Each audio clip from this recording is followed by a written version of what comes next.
बंगाल फतह के बाद यूपी में गरमाई सियासत, बीजेपी में नई जान, विपक्ष के लिए बढ़ी चुनौती। ममता की हार का यूपी तक असर, कटी गदर, अखिलेश की रणनीति पर सवाल, अब आगे क्या? बंगाल की सियासत में आए नतीजों ने अब यूपी की राजनीति को भी गरमा दिया है। जिस जीत का इंतजार बीजेपी लंबे समय से कर रही थी, वही जीत अब 2027 के विधानसभा चुनाव से पहले पार्टी के लिए संजीवनी बन गई है। लखनऊ और कोलकाता के बीच दूरी भले 1000 किलोमीटर की हो, लेकिन सियासी असर सीधा यूपी तक पहुंचता दिख रहा है। बीजेपी के अंदर जो सुस्ती और असंतोष 2024 के लोकसभा चुनाव के बाद नजर आ रहा था, अब वही कार्यकर्ता फिर से जोश में दिखाई दे रहे हैं। पार्टी के लिए सिर्फ एक राज्य की जीत नहीं, बल्कि पूरे उत्तर भारत में अपने आत्मविश्वास को वापस पाने का मौका माना जा रहा है। दरअसल बीजेपी इस जीत को एक बड़े बूस्टर के तौर पर देख रही है। पार्टी का मानना है कि जब पश्चिम बंगाल जैसे राज्य में जहां मजबूत विपक्ष और अलग राजनीतिक माहौल है, वहां जीत हासिल हो सकती है, तो यूपी में तीसरी बार सत्ता में वापसी मुश्किल नहीं होगी।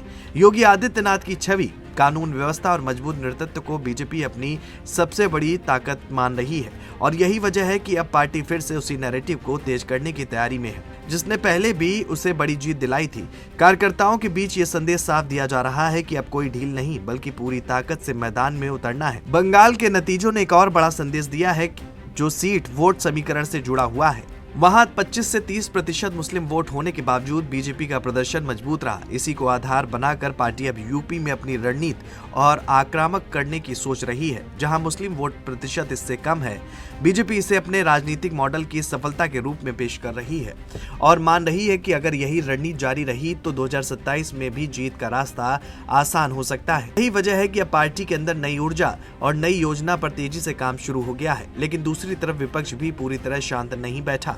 समाजवादी पार्टी के लिए ये नतीजे जरूर एक झटका माने जा रहे हैं, क्योंकि अखिलेश यादव लगातार ममता बनर्जी की जीत का दावा कर रहे थे। हालांकि सपा का कहना है कि बंगाल और यूपी की राजनीति में बड़ा फर्क है और यहाँ के मुद्दे पूरी तरह अलग है। इसके बावजूद ये साफ है कि अब सपा को अपनी रणनीति और मजबूत करनी होगी। पार्टी अब भी अपने पीडीएफ फॉर्मूले पर भरोसा जता रही है, जिसने लोकसभा चुनाव में उसे फायदा पहुंचाया था। जानकारों का मानना है कि अब यूपी में मुकाबला और ज्यादा दिलचस्प होने वाला है। एक तरफ बीजेपी बंगाल की जीत से मिली ऊर्जा के साथ मैदान में उतरेगी, तो दूसरी तरफ विपक्ष इस बार हार से सबक लेकर और ज्यादा आक्रामक रणनीति अपनाएगा। यही वजह है कि अब दोनों पक्षों में के बीच सियासी टकराव तेज होने की संभावना है।